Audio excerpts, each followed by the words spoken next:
Halo Sobat Trader, ketemu lagi dengan saya Eko Trijuni dan saya adalah market analis untuk forexcmf.com.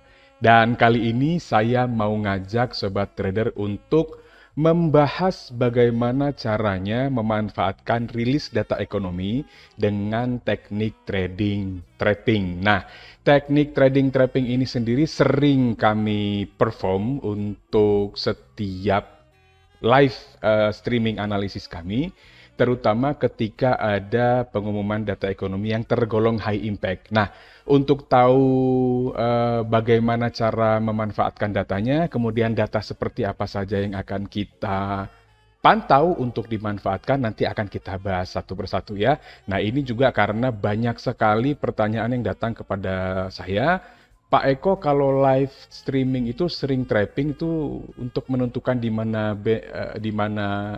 entry buy-nya, di mana entry sell-nya itu gimana sih caranya, dan ini sekarang kita mau bahas. Oke, tapi sebelumnya Sobat Trader itu perlu tahu dulu kira-kira data ekonomi apa aja yang perlu kita pantau untuk dimanfaatkan untuk strategi trading trapping seperti ini. Nah, itu kita akan bahas dulu ya satu persatu.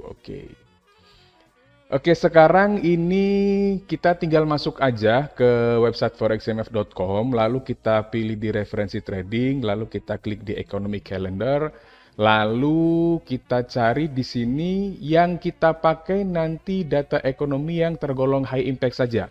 Yang mana itu data ekonomi yang high impact, ini caranya. Kalau Sobat Trader sudah masuk ke forexcmf.com di economic calendarnya, tinggal klik filter di sini. Nah, terus kita scroll ke bawah, nanti kita cari yang ada icon kepala bantengnya itu 3, itu yang high impact, kita pilih yang itu aja. Kemudian kita klik apply, kemudian itu akan muncul nanti serangkaian data ekonomi. Kalau hari itu ada ya, itu data ekonomi yang tergolong high impact. Nah, untuk hari ini ada beberapa data ekonomi high impact. Kebetulan ada data dari Inggris, kemudian ada juga data dari Amerika Serikat. Kebetulan nanti malam pukul 20.30 itu akan ada data US non-farm payrolls yang akan diumumkan pukul 20.30 waktu Indonesia Barat. Nah, triknya Sobat Trader, kita standby itu sekitar 5-10 menit sebelum datanya diumumkan. Jadi kalau di sini misalkan contohnya itu akan diumumkan pukul 20.30, berarti setidaknya kita sudah standby itu pukul 20.20 waktu Indonesia Barat. Paling lambat di 20.25 waktu Indonesia Barat kita sudah standby untuk mencari peluangnya. Oke, ingat ya, 5-10 menit sebelum datanya diumumkan. Nah, kalau sudah kita tahu jadwalnya, 5-10 menit sebelum datanya diumumkan, kita standby di monitor chart kita. Nah, ini saya punya rekaman dari pergerakan harga gold XAU USD ada di situ di time frame 15 menit yang kebetulan kemarin ketika kita live streaming tanggal 2 Februari 2023 ada data yang namanya US Initial Jobless Claim. Data itu juga tergolong data high impact dan kita lakukan atau kita praktekkan teknik trading trapping ini ketika itu dan berhasil. Nah, sekarang saya mau perlihatkan kepada Sobat Trader semuanya bagaimana teknik menempatkan area entry buy dan sell-nya. Sebab banyak yang bertanya kepada saya seperti itu. Bagaimana tekniknya sih Pak? Kalau cuma nyontek doang kayaknya nggak puas. Kita bahas sekarang. Oke. Seperti yang saya jelaskan tadi, 5-10 menit, ingat ya, 5-10 menit, jangan lebih, jangan kurang. Kalau lebih nanti terlalu cepat, kalau kurang misalkan 3 menit atau 2 menit sebelum rilis, itu nanti akan terburu-buru. Jadi waktu yang enak, berdasarkan pengalaman saya, itu 5-10 menit sebelum rilis datanya, kita sudah standby di depan layar monitor seperti ini. Nah, kemudian kita pilih time frame yang kecil. Kalau di gold itu bisa pakai time frame 15 menit sampai 5 menit. Kalau di currency pair biasanya ya orang pakai 15 menitan. 5 menit juga bisa, tapi kalau di gold itu lebih enak pakai 15 menit sampai 5 menit. Kebetulan contohnya saat ini di 15 menit dan itu yang kita praktekkan kemarin. Nah, sudah ketemu nih kita masuk di time frame 15 menit. yang perlu kita cari sekarang adalah di mana dia terlihat ada area di mana harganya bergerak sideways atau konsolidasi. Nah, contohnya yang seperti ini, yang namanya sideways itu gini Sobat Trader.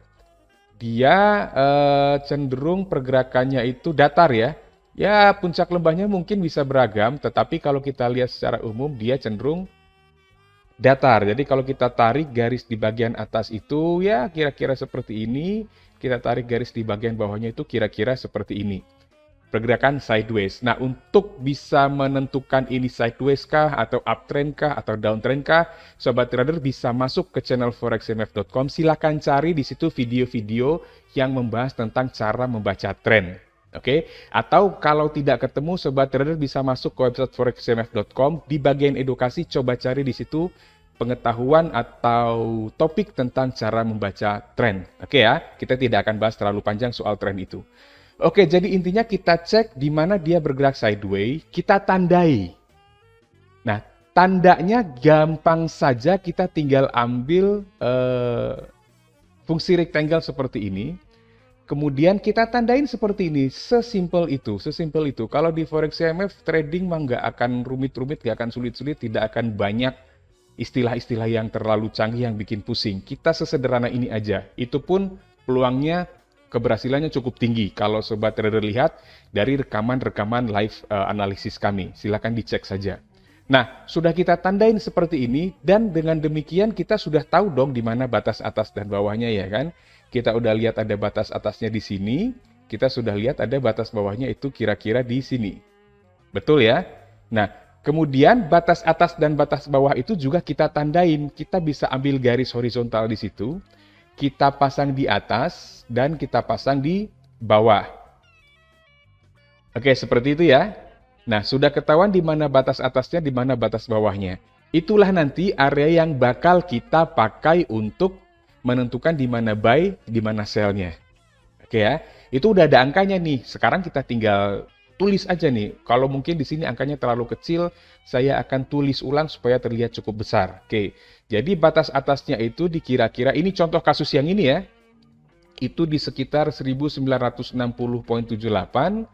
yang di bawahnya itu di area 1949.15. Oke. Nah, dengan demikian, angka ini Sobat Trader, angka yang ini, level harga yang ini, itu kita pakai untuk menempatkan acuan, di mana kita bisa buka posisi buy, atau mau gampangnya kita bisa pasang buy stop di situ.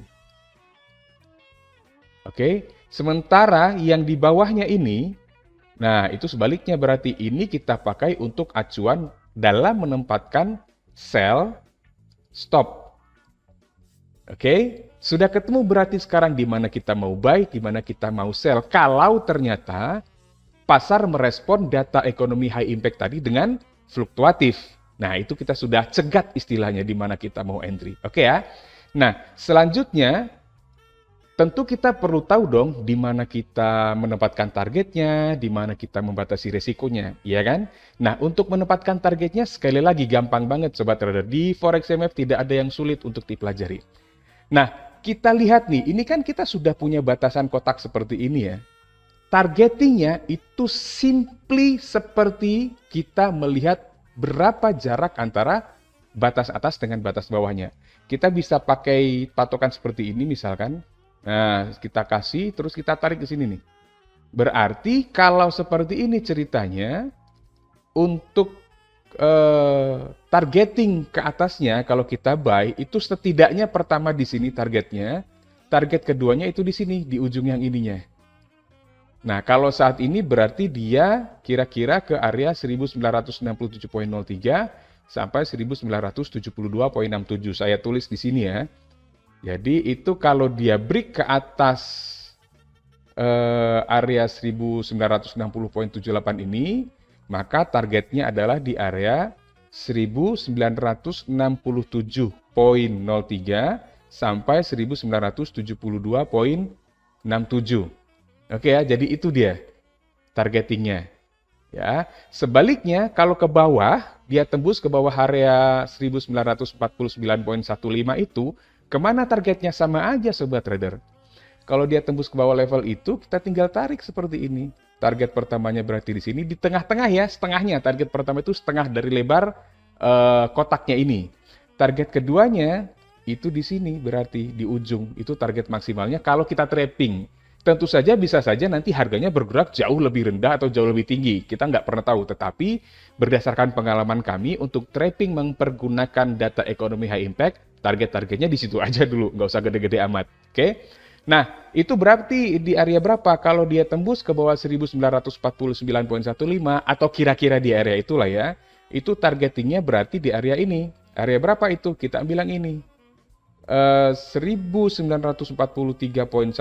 sampai 1937,23. Nah, itu areanya diambilkan berdasarkan garis yang ini dan garis yang ini. Seperti itu aja sobat trader untuk setup trading trapping dengan memanfaatkan data ekonomi high impact. Nah, caranya seperti ini. Nah, kemudian strateginya seperti apa? Nah, tadi kita sudah bicara targetnya. Stop loss-nya kan belum kita bahas ya, di mana resikonya kan. Sederhana juga, kalau kita sell di sini, berarti kan nanti kalau harganya turun, tembus ke bawah level ini kan berarti kita punya posisi sell. Stop loss-nya itu simply menggunakan area buy stop-nya. Jadi kalau kita sell di sini, stop loss-nya di sini. Kalau nanti ternyata harganya naik dan kita bisa buy di sini, ya stop loss-nya di sini. Gitu aja. Yang penting selalu pasang stop loss-nya, jangan sampai nggak dipasang. Oke, jadi seperti itu untuk penempatan target dan batasan resikonya. Nah, kemudian kalau ternyata nanti harga turun misalkan, data diumumkan nih, harganya turun, tembus ke bawah 1949,15. Oke, kemudian kita punya posisi sell. Ada dua pilihan, apakah buy stop yang ini tetap mau kita pelihara, dibiarkan saja, atau mau di cancel, itu dikembalikan kepada style trading masing-masing. Nah, misalkan kalau saya kalau kena sell stopnya, jadi saya punya posisi sell, buy stopnya mau saya buang, mau saya cancel, mau saya hapus, itu boleh. Tetapi ada juga sobat trader berpikiran seperti ini, Pak, kalau sell stopnya kena, kan sering terjadi harganya terus bolak-balik cukup kenceng. Kalau dia naik lagi, berarti kan sell ini kena stop loss. Saya mau memanfaatkan kenaikannya itu, kalau dia nanti rally tinggi sekali, saya buy stopnya saya biarin. Supaya kalau dia nanti naiknya kenceng, saya punya posisi buy dan sell stop yang loss ini akan terganti oleh posisi buy yang naik itu. Tapi itu boleh saja, silakan pilih yang mana. Yang jelas, kalau kita biarkan dua-duanya, jadi buy-nya kena misalkan, atau sell-nya kena duluan nih, buy-nya dibiarin.